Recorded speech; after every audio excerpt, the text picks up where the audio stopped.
You might think the poor of Victorian London had more than enough struggles in life, with finding employment, paying rent, as well as feeding and clothing themselves. But for some, living and working in neighbourhoods close to the River Thames, there was another level of suffering entirely, a constant danger which caused untold damage to homes, ruined livelihoods, and left residents sick and impoverished. What's more, it was a force of nature over which they had no control. In a time before embankments and barriers controlled the flow of the River Thames, tidal floods plagued the lives of many Londoners, with a filthy mix of river water, mud, and sewage inundating basements of houses and shops. Today, in an account from the late 1870s by John Thomson and Adolph Smith, a photographer and journalist respectively, you will discover how London's floods wrecked both property and lives. Thomson and Smith were engaged in a social and documentary project to record and photograph the lives and conversations of everyday people on the unforgiving streets of 19th century London. So devastating was this flooding that, in Lambeth, where the impact on low-lying houses was worst, people lived in constant fear. Find out in interviews with the residents themselves how hard life was for Victorian Londoners, suffering the dreadful effects of water inundation, for the aftermath of a flood did much more harm than carrying away belongings. It would leave people in dirty, fetid hovels, facing disease and destitution. Before we move on, I would really appreciate it if you could give this video a like and share it with friends and family. If you're interested in history like this, please consider clicking the subscribe button to see more, and take a look at the channel page to discover a huge number of real and fascinating stories of everyday life in the past. If you would like to find out more about supporting us, check out the description for ways you can help us. Continue bringing the past alive. The sufferings of the poor in Lambeth and in other quarters of the metropolis, caused by the annual tidal overflow of the Thames, have been so graphically described as thoroughly to arouse public sympathy. The prompt efforts of the clergy and the relief committees in distributing the funds and supplies placed at their disposal have done much to allay the misery of the flooded-out districts.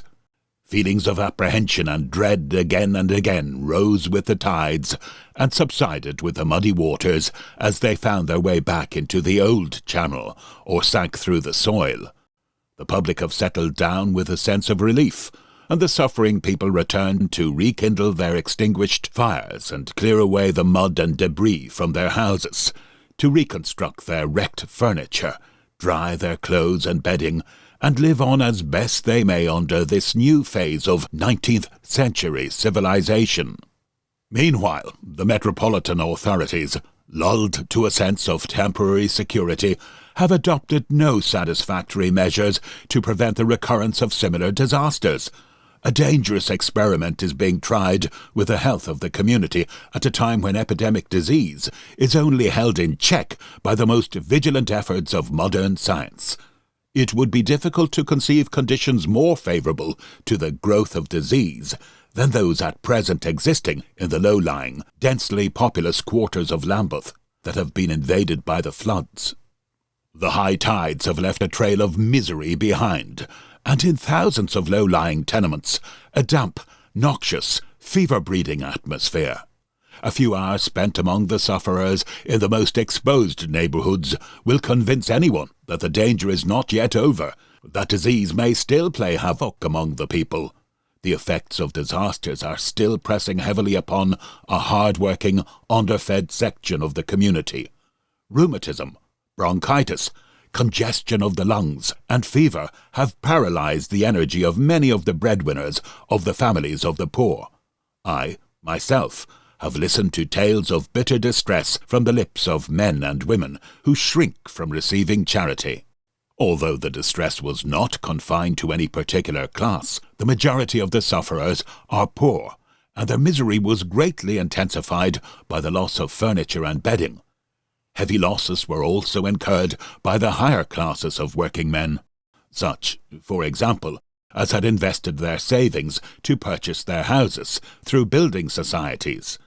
The structural damage done had to be repaired, thus throwing an additional burden of debt upon the prospective owners of small properties.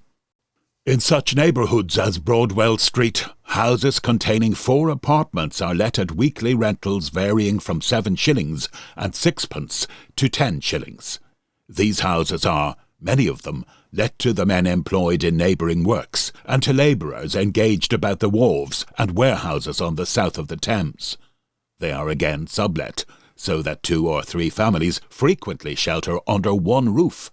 Each family occupies 1 or 2 rooms, at a weekly rental ranging from £0.50 to 5 shillings. In one room, I found a young married couple and their baby tended by an aged female relative. The husband is a labourer, but the floods had thrown him out of work, and, do what he would, he could only manage to earn about 2 days' wages during the week. The mother-in-law, a sempstress, had contributed to their support. The rent had fallen into arrear, but the landlady had kindly agreed to receive it in instalments of 1 shilling or 2 shillings at a time until the husband had secured permanent employment. I was much struck with the bright, cheerful appearance of the comely young wife, and the success of her efforts to maintain a clean, comfortable, and attractive home to cheer her husband on his return after his wanderings in search of work. "If my lad," she said, "could only get something to do, steady-like, we would be happy enough, but this want of work is hard on us, and like to break down a good man." In woeful contrast to this interior was another, a few paces further on, occupied by a widow, her son, and daughter. In no land, savage or civilized, have I seen a human abode less attractive and more filthy. The mother, who goes out charring, had seemingly neither the time nor the opportunity to render her apartment habitable. It was at her own invitation I followed her, as she said she had something to say to me. At a loss to conjecture what her communication might be, I made my way along a dark passage to a small doorway, and stepping over an accumulation of turnip tops and mingled garbage, entered a room measuring about 8 feet by 10 feet. The walls were begrimed by smoke, and such portions of the floor as were seen were black and damp. The tidal overflow had registered its rise by partially cleansing the walls to a height of 4 feet, and by leaving the paper hanging in mouldy bags around. In one corner stood the remains of 6 sacks of coal and coke, the gift of the good gentleman.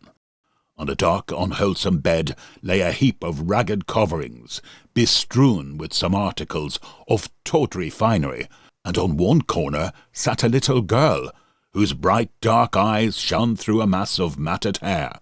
A broken chair was propped against the wall. Near a chest of drawers, warped and wasted by the water, the fire burned with a depressing glimmer, as fitful gusts of foul air found their way through a heap of ashes on the hearth.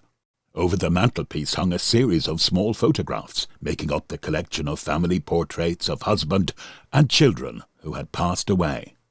"I am sick of it all," said the woman. "I wish I were out of it, done with it, God knows. Look at me, sir. Do you see the bruise on my face? My daughter struck me down with her fist this morning, because I would not let her sell the clothes off my back. She won't work. She lives upon me. She had been out all night last night, and came home this morning like a mad woman, and I have driven her from my door." "She came home?" I involuntarily glanced round the home of this unfortunate outcast, but saving the pictures and the bits of cheap finery, there was nothing there to woo her back from the streets. The widow went on to say that she had some comfort in her son, who makes good wages in a mason's yard. "I live for my boy, and he lives for me. But since the floods he has been troubled by a hacking cough. I don't like to hear it, and it don't leave him, sir. As for myself, I have never felt right since that awful night, when, with my little girl, I sat upon the water on my bed until the tide went down." You will understand why I have brought you face to face with a group of the people who suffered from the Lambeth floods, in preference to photographing a street under water. It is with the people and their surroundings that I have chosen to deal. in order to show that the floods have inflicted a permanent injury upon them, and that a succession of such disasters may at last affect the health of the metropolis at large. The group in the photograph was taken by special permission in front of the rag store of Mr. Rowlett. The Rowletts have occupied the house for 27 years, but it is only in recent times that the water has invaded their premises. The family may be described as prosperous. At least they were prosperous, but the losses caused by the inundations and the failing health of Mr. Rowlett, who is now a confirmed invalid, have narrowed their means.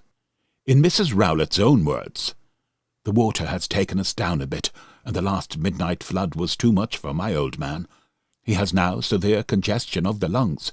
Had it not been for the shop boy, our losses would have almost been beyond repair. The boy was on the watch, and in time to enable us to save a few things. He appeared below the window, shouting, 'The tide! The tide!' We knew what that meant, and saved all we could. Our heaviest loss was made 4 years ago. It was so heavy we had to part with our horse and van to keep things going. Our goods, rags and waste paper were soaked, and we sold tons for manure. We have never been able to recover our losses. Since the embankment was built, part of our business has gone down the water with the wharves. The beach pickers don't pick up so much old iron and things now.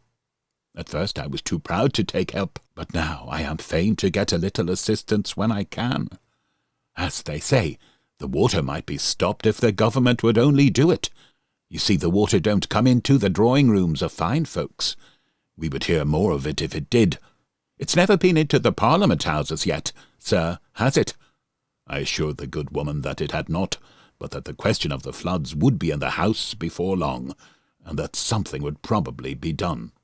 "We saved our piano, you see," continued Mrs. Rowlett. "It's what I prize most, next to my daughter who plays it. I had her taught by times, as I could spare the money.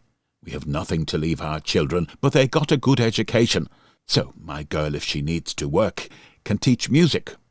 I bought the piano as poor folks buy most things, by paying a few shillings or a few pence at a time to dealers who supply everything." Our conversation was interrupted by the entrance of a pretty, poorly clad little girl, who said, "Mrs. Rowlett, Mother sent me to pay the twopence for the boots, and I was to ask if you had another tidy pair of stockings for Nell." "No, darling, I have not, but I will keep a lookout for a pair." Mrs. Rowlett explained that the girl was one of a large family, and that the twopence was payment for a pair of boots and a pair of stockings she had picked out of a heap of rags and paper. The woman in the centre of the group, with a child in her arms, occupies with her husband and children an adjoining house.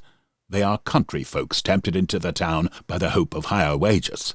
The husband is a horse-keeper, whose working hours are from 4 o'clock in the morning to 8 o'clock at night, and on Sundays from 6 in the morning to 6 at night, with 2 or 3 hours intermission, when the horses do not want tending. His wages are 25 shillings weekly. Part of their house is sublet to another family. The woman is a skilled lace-maker. She used to work at home with her pillow, pins and bobbins, but being unable to find a market in the neighbourhood for her fine wares, she has discontinued working.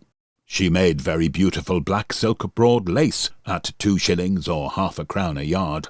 In spite of foul exhalations, mouldy corners, and water-stained walls, the house in which these people lived was clean, comfortable, and attractive, but the family had not escaped colds and rheumatism.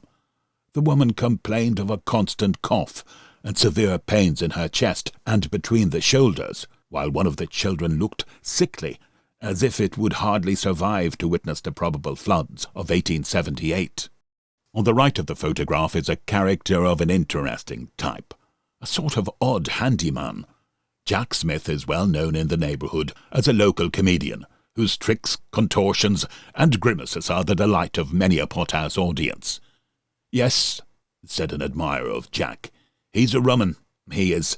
He can do the born cripple, or the man starved to death, or anything almost, and the jury inquest in his remains." During his working hours, Jack Smith is called a beach picker, or tide waiter, or a mudlark. His business takes him wading over the shallows of the Thames, where he picks up fragments of iron, coal, wood, and waste materials. For such miscellaneous wares he receives 1 shilling or 2 shillings per hundredweight. As I have already pointed out, this class of river industry has been partially paralysed by the erection of the embankment and the removal of the old wharves. During the recent overflows, this odd man found many new and comparatively lucrative fields of labour. The water in Prince's Square, after submerging the ground floors of the houses, rose to a height of 4 feet in the rooms above. All this took place in defiance of the Herculean efforts of a band of men of Jack Smith's class, who were engaged to stop windows and doors with mud, clay, and pulp formed by the paper floated out of extensive printing works in the neighbourhood. Some of the barricades resisted the pressure of the water, but many more gave way, and the tide rushed in with such force as to break down partition walls, shatter furniture, and send iron boilers adrift from their brickwork. The odd man's hands were full, at one time carrying women and children to places of safety, at another bailing out an area with his bucket, or cleansing an interior.